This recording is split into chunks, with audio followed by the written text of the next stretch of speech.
2 बाहेर निघतं. 2 कंसामध्ये पे एक बे, बेदून 1 4 आणि बे पंचे 10 पीचा घन अधिक बेदून 1 4 बे एक बे, बे सक 12. हे काय निघालं आता त्यांचा विस्तार करायचा. आता हे 2 प्रत्येक वेळी गुणाकारामध्ये राहणार.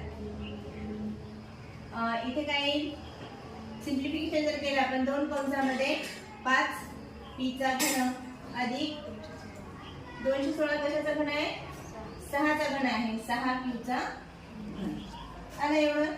मग पहिल्या कंसामध्ये काय येणार 2 गुणाकारामध्ये राहणार कंसामध्ये 5 पी अधिक 6 क्यू आणि दुसऱ्या कंसामध्ये काय येणार 5 पीचा वर्ग वजा 5 पी गुणिले 6 क्यू अधिक 6 क्यूचा वर्ग.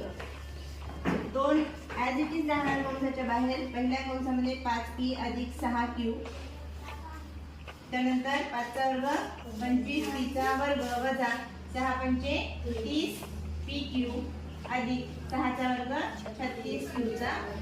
हे झालं सोल्युशन.